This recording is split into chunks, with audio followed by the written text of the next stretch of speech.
چلا جاتا ہے اور کس طریقے سے چلنا چاہیے اور کس طریقے سے اللہ کی رضا کو حاصل کیا جاتا ہے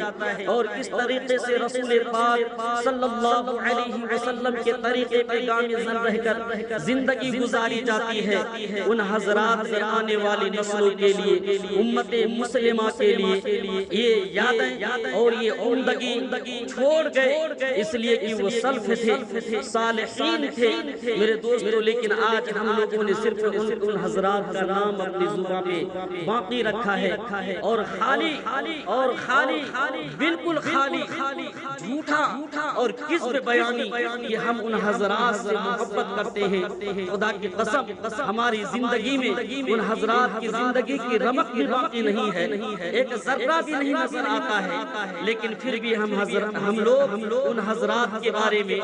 یہ کہتے ہیں کہ ہم بے پناہ ان سے محبت کرتے ہیں۔ محبت کا تقاضا یہ ہوتا ہے کہ ہم ان کے طریقے کو اختیار کرتے، محبت کا تقاضا یہ ہے کہ ہم ان کے نقش قدم کو اختیار کرتے اور ان کے اصول زندگی کو اپنی زندگی بناتے اور ان حضرات کے طرز عمل کو اپنی زندگی میں داخل کرتے، ان کے چلنے پھرنے ہر چیز کو اپنی زندگی میں لاتے اور ان حضرات کی جو کیریکٹر تھا، جو کردار تھا، اس کردار کو اپنی زندگی میں لاتے، ان حضرات کے جو افعال تھے ان افعال کو اپنی زندگی میں لاتے۔ جب سمجھا جاتا ان کے لباس، ان کا کھانا، ان کا پینا، ان کا اوڑھنا، ان کا پہننا، ان کا چلنا، ان کا پھرنا، ان کی عبادت کرنا، ان کا نماز پڑھنا، ان کے حصول زکات کے لیے جد و جہد کرنا اور دینی اور شرعی امور کے لیے محنتیں کرنا، مشقتوں کو برداشت کرنا، صعوبتوں کا سامنا کرنا، ان چیزوں پر نظر ہوتی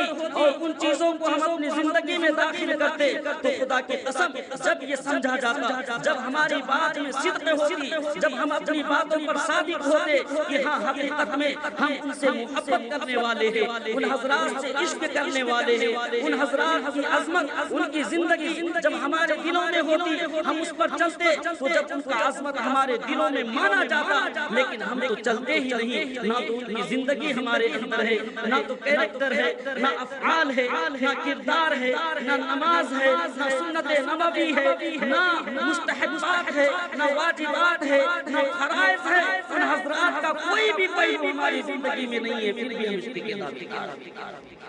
یہ کیا ہے میرے دوستو؟ ذرا آپ سمجھنے کی کوشش کیجیے کہ ہم نے کون سا راستہ اختیار کیا ہوا، کن کی زندگی پر، کون سے لوگوں کی زندگی پر ہم چل رہے ہیں؟ کیا شریعت کے مطابق ہماری زندگی ہے؟ آج کا مسلمان نماز تک نہیں پڑھتا ہے، مسجدیں خالی پڑی ہوئی ہیں، مسجدیں بددعائیں کر رہی ہے۔ آپ ہی بتلائیے جب آپ کسی کے ماتحتی میں ہوں اور وہ آقا آپ کو بھوکا رکھے، پیاسا رکھے، شدت پیاس سے آپ کو تڑپائے اور آپ پر تشدد کرے، آپ پر ظلم کی انتہا کرے، تو آپ بتلائیے اگر زبان سے بھی آپ کی بد دعا نہ بھی نکلے لیکن دل آپ کا تڑپ اٹھے گا اور اس آقا کے لیے بد دعائیں نکلیں گی دل سے۔ زبان اگرچہ خاموش ہو، اللہ دل کے بھی بیز سے واقف ہے اور ایسے شخص قہر خداوندی کا مستحق ہوتا ہے اور وہی ان کے لیے ہلاکت کا باعث بنے گا۔ میرے دوستو یہ نماز مسجد جو مسجد کی صفیں خالی رہتی ہے، مسجد کی جگہ خالی رہتی ہے، وہ بے نمازیوں کے لیے بد دعائیں کرتی ہے۔ اے اللہ، وہ لوگ جنہوں نے مجھے آباد کرنے کی فکر نہیں کی اور یہاں آ کر میرا پیٹ نہیں بھرا، میرے اندر آ کر نماز نہیں پڑھی، اے اللہ مجھے انہوں نے رلایا ہے، اے اللہ انہیں بھی رلا، ان کے اولاد کو چھین کر کے، ان کے جائیداد کو چھین کر کے، ان کو بیماری میں مبتلا کر کے، ان کو کیس اور مقدمے میں مبتلا کر کے، ظالم بادشاہوں کے ان کے اوپر مسلط کر کے اور طرح طرح کی دیواروں کو گرا کر کے، آسمان سے کڑکتے ہوئے بجلیوں کو گرا کر کے اور ظالموں کے پنجے میں ان کو دبا کر کے، اے اللہ ان کو بھی تو ہلاک فرما، ان کو بھی برباد فرما۔ میرے دوستوں کبھی آپ نے سوچنے کی کوشش کی کہ ہمارے لیے کون کون بد دعائیں کرتا ہے؟ وہ مقدس گھر جس کو مسجد کہتے ہیں اور وہ مسجد جس کو اللہ تبارک و تعالی قیامت کے دن بھی فنا نہیں کرے کرے گا اور مسجدوں کو زمین کی سطح کی اٹھا کر کے جنت میں رکھ دے گا۔ میرے دوستوں اس کا پیٹ آپ نہیں بھرتے جب وہ آپ کے لیے، ہمارے لیے، قوم کے لیے، امت مسلمہ کے لیے بد دعائیں کرتی ہے۔ جب ایسا مقدس گھر، اللہ کا گھر جب بد دعا کرے ہمارے لیے تو کیا ہم امید رکھ سکتے ہیں کہ ہم ترقی یافتہ بن سکتے ہیں، سکون اور استراحت کی زندگی گزار سکتے ہیں، ہمارے بچے خوشحالی کی زندگی گزار سکتے ہیں، ہم قہر خداوندی سے بچ سکتے ہیں؟ کیا ہمارے رزق کے اندر فراخی ہو سکتی ہے، کشادگی ہو سکتی ہے؟ نہیں، ہرگز نہیں، بلکہ ہلاکت و بربادی ہمارا مقدر بن جاتی ہے۔ میرے دوستو، اس لیے کہتا ہوں کہ اگر تم ولیوں سے محبت کرتے ہو، اگر نیکوکار لوگوں سے محبت کرتے ہو اور مخلص ترین اور مقرب ترین بندوں سے محبت کرتے ہو، اللہ کے نیکوکار بندوں سے محبت کرتے ہو، تو آؤ ایک صف میں کھڑے ہو جاؤ، متحد ہو جاؤ اور اللہ کے ولیوں کے نقش قدم کو اپناؤ، ان کی عظمتوں کو دلوں میں بٹھاؤ۔ عظمت پیدا ہوگی جب تم ان کے طریقے کو اختیار کرو گے، جب ان کے نقش قدم کو اختیار کرو گے، جب تمہارے اندر اتحاد پیدا ہوگا، تمہارے اندر اخلاص پیدا ہوگا، تمہارے اندر محبت پیدا ہوگی، جب رب تم سے راضی ہوگا، جب رب عطایا کرے گا، جب رب خوشحالی کی زندگی عطا فرمائے گا۔ میرے دوست سیدنا عبد القادر جیلانی نور اللہ مرقدہ کی شخصیت کو دیکھے، ان کے سوانح عمری کو پڑھے، ان کے حالات زندگی کو جاننے کی کوشش کرے۔ وہ کون لوگ تھے؟ وہ جو گناہوں سے دور رہنے والے تھے، وہ بدکاری سے دور رہنے والے تھے، وہ دنیا کے حرص و حوث سے دور رہنے والے تھے، وہ لالچی نہیں تھے، وہ طمع والے نہیں تھے، وہ متاع قلیل فی دنیا والآخرہ کو سمجھنے والے لوگ تھے۔ وہ قرآن پڑھتے تھے، قرآن کی تفسیر کو لکھتے تھے، قرآن کی آیتوں کی تشریحات کو بیان کرتے تھے، اللہ کے رسول صلی اللہ علیہ وسلم کی علم حکمت یعنی علم حدیث کو پڑھتے تھے اور اس کی تشریحات کرتے تھے، کتابوں کی کتابیں لکھتے گئے، جن کے لیے آنے والی نسلوں کے لیے، اے آنے والی نسلوں، میری کتابوں کو پڑھنا، میری زندگی کو پڑھنا، اللہ کے رسول کی زندگی کو پڑھنا، علم حکمت کو پڑھنا، اسی میں تمہارے لیے خیر ہے، اسی میں تمہارے لیے کامیابی کی باتیں راز چھپی ہوئی ہے۔ جب تم اس کو پڑھو گے تو بیدار ہو جاؤ گے، خواب غفلت سے بیدار ہو جاؤ گے اور صراط مستقیم پر آ جاؤ گے۔ تم کو معلوم ہوگا کہ اللہ کے رسول صلی اللہ علیہ وسلم کا منشا کیا تھا، آپ کا مقصد زندگی کیا تھا، اللہ نے آپ کو کیوں کر مبعوث فرمایا تھا، کس کام کے لیے اس دار اسلام میں بھیجا تھا اور کس پہلو پر آپ نے محنتیں کی ہے اور قوم کو کس طرح بلایا ہے اور صحابہ نے کس طرح مانا اور صحابہ نے کس طرح فالو کیا اور اس پر چلتے رہے، لوگوں کو چلاتے رہے اور پوری دنیا کو دعوت دیتے رہے۔ تم کو معلوم ہوگا قرآن پڑھنا اور قرآن کی تفسیر کو پڑھنا، تم کو معلوم ہوگا کہ رب مجھے کیوں بھیجا ہے اور ہمیں کیا کرنا چاہیے اور ہم کس طریقے کو، کس پہلو کو اختیار کیے ہوئے ہیں، ان چیزوں کا تمہیں علم ہوگا۔ لیکن آج ہم نے ان کو چھوڑ دیا، ان کتابوں کو چھوڑ دیا، قرآن کو چھوڑ دیا، علم حکمت، علم حدیث کو چھوڑ دیا اور ہلاکت والا راستہ کو پسند کیا، اس لیے ہلاکت مقدر بنی ہوئی ہے۔ میرے دوستو، ہمیں تو چاہیے یہ تھا کہ نبی کی کتابوں کو پکڑتے تھے، حدیث کو پکڑتے اور اس پر عمل کرتے تھے اور اللہ کا قرآن، کتاب اللہ کا مقدس ترین کتاب قرآن مجید کو پڑھتے اور اس پر عمل کرتے، آیتوں پر عمل کرتے تاکہ ہم مقدس بنتے، تاکہ ہم معزز بنتے۔ لیکن میرے دوستو، ہم نے ان تمام چیزوں کو چھوڑ دیا، پڑے سیدنا عبد القادر جیلانی نور اللہ مرقدہ کے والد محترم کا نام سید ابو صالح موسیٰ جنگی دوست رحمت اللہ تعالی علیہ۔ آپ کو ایک قیمتی اور اہم ترین بات میں بتاتا ہوں۔ اگر کوئی شخص یہ چاہتا ہے کہ میرا بیٹا دیندار بنے، میری اولاد دیندار بنے اور وہ رسول پاک صلی اللہ علیہ وسلم کے طریقے کا فالوور بنے، پیروی کرے، تو ان کو چاہیے کہ بذات خود پہلے اللہ کے رسول صلی اللہ علیہ وسلم کی زندگی کو اپنائے، اس لیے کہ ہر چھوٹا اپنے سے بڑوں کے تابع رہتا ہے اور ان کے ہر پہلو کو دیکھتا ہے اور اسی کے مطابق اپنے آپ کو بنانے کی اور چلانے کی کوشش کرتا ہے۔ اگر کوئی شخص یہ دلیل سوچتا ہے تو میرے دوست یہ بات اگر سوچتا ہے کہ میرا بیٹا بہت بڑا متقی، بہت بڑا زاہد، بہت بڑا عابد بنے، التائبون العابدون الحامدون السائحون الراکعون الساجدون الآمرون بالمعروف والناہون عن المنکر والحافظون لحدود اللہ۔ اس آیت کے اندر جنتی لوگوں کی گنتی شمار کروایا ہے اللہ تبارک و تعالی کہ جنتی کون لوگ، تو یہ لوگ اور یہ جو سیدنا قادر جیلانی ہے،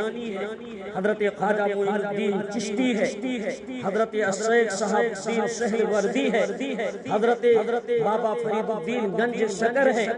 حضرت علاء الدین صابر کلیری ہے، حضرت جنید بغدادی ہے، حضرت الشیخ عثمان ہارونی ہے۔ یہ جتنے بھی اولیاء کی جماعت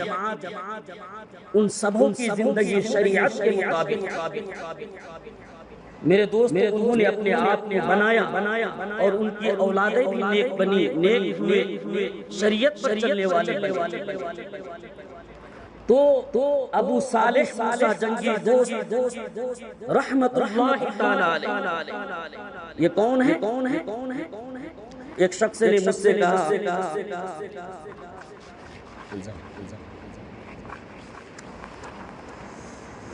ایک بار تو شریف اللہم صلی وسلم علی سیدنا و مولانا محمد معدن الجود والکرم وعلی آلہ وسلم تسلیما۔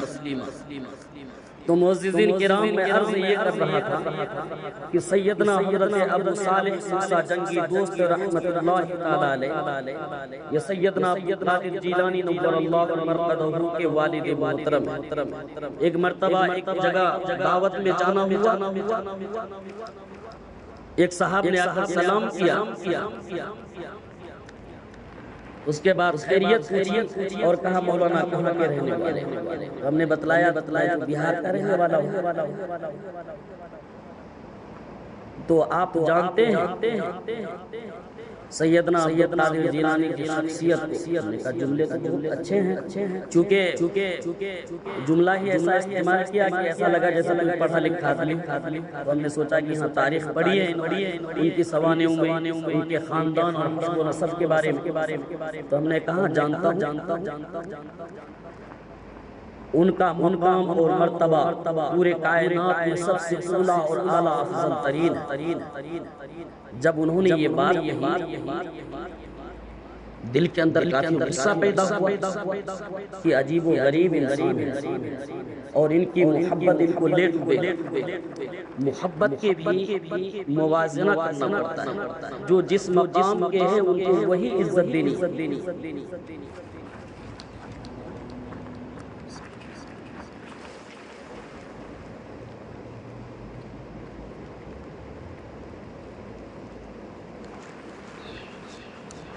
باپ کا جو مقام ہے وہ الگ ہے، بڑے بھائی کا جو مقام ہے، جو عزت ہے وہ الگ ہے، خالہ کی جو عزت ہے وہ الگ ہے، پھوپھی کی جو ہے وہ الگ ہے۔ بڑا بھائی چاہے کتنا ہی اچھا ہو آپ کا، کتنا ہی مقدس اور شہرت یافتہ ہو، لیکن باپ کا مقام حاصل نہیں کر سکتا ہے۔ مثلاً آپ یہ سمجھ لیجئے کسی کا شاگرد ایک حافظ قرآن کے پاس کوئی شخص پڑھا، تعلیم حاصل کی اور آگے چل کر کے وہ عالم بھی بنتا ہے، حافظ بھی بنتا ہے، قاری بھی بنتا ہے، عالم بھی بنتا ہے، محدث بھی بنتا ہے، مفسرین بھی بنتا ہے، تحفظ ختم نبوت بھی پڑھتا ہے اور تمرین العربی بھی پڑھتا ہے، تخصص فی الحدیث بھی پڑھتا ہے، یعنی دنیا کے تمام علوم و فنون میں مہارت حاصل کر لیتا ہے۔ لیکن جب ابتدائی تعلیم انہوں نے حاصل کی تھی، شروع کی تعلیم ایک حافظ قرآن سے کی، نورانی قاعدہ جو پڑھا تھا ایک حافظ قرآن سے پڑھا تھا، لیکن وہ آگے چل کر کے وہ شاگرد دنیا کا اتنا بڑا عالم دین بن گیا۔ تو آپ کیا فیصلہ کریں گے؟ کیا جو وہ نورانی قاعدہ جس حافظ صاحب سے انہوں نے پڑھی تھی ان سے مقام و مرتبے میں بڑھ جائیں گے؟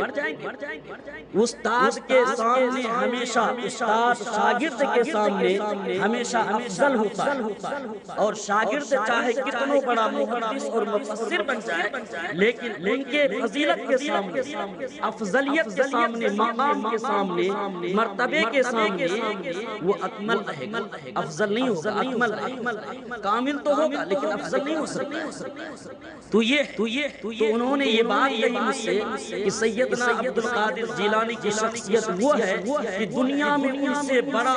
مقام مرتبہ ان سے زیادہ کسی کا بھی نہیں۔ ہم نے کہا کہ جملے کے اندر غور کرو کہ آپ کیا کہتے ہیں۔ خدا کی قسم سیدنا عبد القادر جیلانی کی کتاب میں، ان کے سیرت کے کتاب میں، سیرت غوث العظم میں لکھا ہوا ہے، سیدنا عبد القادر جیلانی نے فرمایا کہ حضور علیہ السلام کے عاشقوں کے دھول چھاننے کے بعد، برسوں دھول چھاننے کے بعد جب یہ مقام مرتبہ مجھے حاصل ہوا،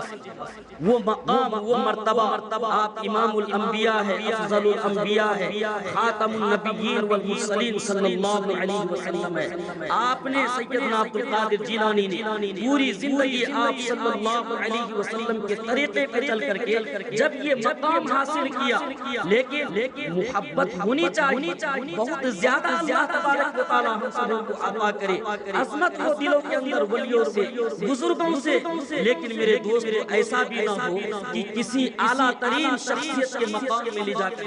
کسی ان کے ادنا جو بذات خود شہادت پیش کرتا ہے کہ میں ان کے سامنے کوئی وجود نہیں رکھتا، میرا کوئی مقام نہیں ہے، ہزاروں سال ان کے دھول چھاننے کے بعد جب یہ مقام ملا ہے مجھے، تو میرے دوستو محبت کا اپنی جگہ پہ ہونا یہ ضروری اور لازمی ہے، لیکن اس پر غلو کرنا یہ نہایت ہی خطرناک ہوتا ہے۔ بعض اوقات انسان محبت میں اس قدر غلو کر جاتا ہے کہ وہ کفر تک پہنچ جاتا ہے، کافر بھی ہو جاتا ہے۔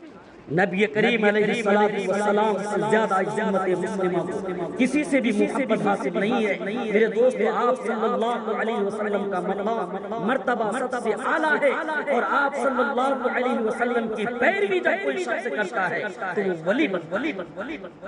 تو سیدنا جیلانی نور اللہ مرقدہ کے والد محترم کا نام سید ابو صالح موسیٰ جنگی دوست رحمت اللہ تعالیٰ علیہ، آپ بہت بڑے عابد تھے، زاہد تھے، متقی پرہیزگار تھے، آپ جنگلوں اور صحراؤں میں اللہ کی عبادت کو ریاضت کرتے تھے، عبادتوں میں مشغول رہتے تھے، اللہ کی ضربیں لگاتے تھے، سلوک منازل کو طے کرتے تھے۔ ایک مرتبہ کا واقعہ یوں پیش آیا، سیدنا عبد القادر جیلانی کے والد محترم دریا کے کنارے مصلی بچھائے اللہ کو یاد فرما رہے تھے، عبادت میں مشغول تھے، 3 دن سے بھوکے پیاسے تھے، شدت بھوک سے تڑپ رہے تھے۔ اسی اثنا دریا کے ایک سے بہتا ہوا نظر آیا، سید ابو صالح موسیٰ جنگی دوست اٹھے، کھڑے ہوئے اور جا کر اس سے پکڑا، آپ نے نوش فرمایا، نوش فرمانے کے بعد دل سے قلب سے یہ آواز آتی ہے، اے ابو صالح، جس سے تم نے کھایا ہے کیا تم نے اس کے مالک سے اجازت لی ہے؟ خدا نہ خواستہ کل قیامت کے دن جس دن کے میزان عدل قائم ہوگا، وہ سیب کا مالک اگر کھڑا ہو جائے اور تم سے مطالبہ کر لے اور کہے اے ابو صالح تم نے بغیر اجازت کے میرا ایک سیب کھا لیا تھا، اس وقت مواخذہ کرنے پر، بعض غص کرنے پر تم کیا جواب دو گے؟ حالانکہ شریعت کا تقاضا یہ ہے کہ وہ سیب آزاد تھا، سمندر میں بہتا ہوا آ رہا تھا، دریا میں بہتا ہوا آ رہا تھا، اس کے بارے میں کوئی مواخذہ نہیں ہونے والا تھا، لیکن یہ تقویٰ کا اعلیٰ معیار تھا، یہ تقویٰ کا اعلیٰ درجہ ہے میرے دوستو۔ ابو صالح کے دل سے آواز آئی، تڑپ اٹھے، مقدر میں کچھ اور منظور تھا اور پانی کے بہاؤ کے مخالف آپ نے مسلح اٹھایا اور چل دیے، چلتے چلتے کافی سفر کے بعد ایک باغ آپ کو نظر آتا ہے جو دریا کے لبے دریا کے کنارے تھا، اس کی شاخیں دریا کی طرف جھکی ہوئی تھی، اس پر نظر پڑنے کے بعد آپ کے دل میں خیال پیدا ہوا کہ جس سیب کو ہم نے کھایا ہے غالباً اسی جھاڑ کا، اسی درخت کا ہوگا۔ لوگوں سے آپ نے معلوم کیا کہ یہ باغ کن کا ہے، لوگوں نے بتلایا رئیس جیلان حضرت عبداللہ صومعی رحمہ اللہ تعالی علیہ کا ہے کہ آپ نے ان کا گھر کا پتہ حاصل کیا اور ان کی خدمت میں حاضر ہوئے سید ابو صالح موسیٰ جنگی دوست رحمت اللہ تعالی علیہ جب حضرت عبداللہ صومعی کی خدمت میں حاضر ہوئے اور اپنی رودات کو پیش کیا کہ بہتا ہوا سیب ایک دریا میں آ رہا تھا، بھوک نے ستایا اور ہم نے اس سیب کو کھایا اور دل سے آواز آئی کہ ہم نے سیب کے مالک سے اجازت نہیں لی ہے، اس لیے میں آپ سے معافی کے طلبگار ہوں، آپ سے معافی مانگنے کے لیے آیا ہوں۔ حضرت عبداللہ صومعی رحمت اللہ تعالی علیہ نے اس نوجوان کے پیر سے لے کر سر تک دیکھا، پورے جسم و جسامت کو دیکھا، چونکہ حضرت عبداللہ صومعی بھی بہت بڑے ولی کامل تھے۔ آپ نے دیکھا کہ ایک سیب کی معافی کے لیے اتنے دور سے سفر طے کر کے یہاں تک آیا ہے، یہ کوئی معمولی نوجوان نہیں ہے، یہ کوئی چھوٹا انسان نہیں ہو سکتا ہے۔ تو حضرت عبداللہ صومعی نے کہا کہ میں اس سیب کو یوں ہی معاف نہیں کروں گا، اس کے لیے کچھ شرائط ہے۔ حضرت ابو صالح نے کہا کہ آپ فرمائیں جو بھی شرط ہوگا مجھے منظور ہوگا۔ حضرت عبداللہ صومعی رحمت اللہ تعالی علیہ نے کہا کہ میرا ایک باغ ہے، جس باغ کا تم نے سیب کھایا ہے اس باغ کی رکھوالی 10 سال تک۔ کتنے سال تک؟ ایک سیب کھانے کی سزا 10 سال تک رکھوالی کو۔ اور یہاں پوائنٹ کی جو بات جس کو ہمیں سمجھنا ہے کہ اللہ کی عدالت میں رب کے سامنے اپنی عزت اپنی وقار کے واسطے کہ میرے رب کے سامنے میری بے عزتی نہ ہو، کہ جب میرے رب کے سامنے یہ مجھ سے مواخذہ کرے گا تو میں کیا جواب دوں گا، وہاں کے بارے میں سوچتے ہیں وہ۔ آپ نے منظور کر لیا، آپ نے منظور فرمایا کہ مجھے منظور ہے۔ غالباً 10 سال تک آپ نے اس باغ کی رکھوالی، کتنے سال تک؟ 10 سال تک آپ نے پہرا دیا نوکر کی طرح اس باغ کی رکھوالی کی۔ جب 10 سال پورے ہو گئے پھر حضرت عبداللہ صومعی کی خدمت میں حاضر کہا حضرت جو میعاد آپ نے مقرر فرمائی تھی ہم نے وہ پورا کر دیا۔ حضرت عبداللہ صومعی نے کہا ابھی پورا نہیں ہوا اور 2 سال اس باغ کی رکھوالی، اس کے بعد میں سوچوں گا معاف کرنا ہے یا نہیں کرنا۔ حضرت ابو صالح موسیٰ جنگی دوست رحمت اللہ تعالی علیہ نے پھر 2 سال کی مکمل رکھوالی کی اس باغ۔ 2 سال کے بعد جب پھر حضرت عبداللہ صومعی کی خدمت میں پہنچی۔ عبداللہ صومعی کون ہے؟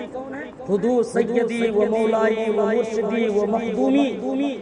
حضرت محی الدین عبد القادر جیلانی نور اللہ مرقدہ کے نانا محترم، آپ کے نانا ہے۔ ان کی شخصیت حضرت عبداللہ صومعی کی خدمت میں جب حاضر ہوئے 12 سال پورا کرنے کے بعد تو آپ نے فرمایا کہ اور ایک آخری شرط ہے، اگر تم اس شرط کو مان لو تو میں تمہیں معاف کر دوں گا۔ آپ یہ دیکھیے کہ میدان محشر کا کتنا خوف ہے اس بندے کو کہ ہر شرط کو منظور کر رہے ہیں، رب ناراض نہ ہو، رب کے سامنے پکڑنا ہو۔ لیکن ذرا ہم اپنی زندگی کو دیکھیں، ہم کیا ایک سیب کے واسطے 12 سال تک نوکری کیا، رکھوالی کی، ایک سیب کھایا تھا صرف۔ اب پھر آپ فرما رہے ہیں حضرت عبداللہ صومعی ایک آخری شرط اور ایک ہے، اگر اس کو منظور کر لو تو میں سیب میں معاف کر دوں۔ حضرت ابو صالح موسیٰ جنگی دوست رحمت اللہ تعالی علیہ کی اس واقعے پر جان قربان ہو جائے، آپ نے فرمایا کہ حکم کیجئے مجھے منظور ہوگا۔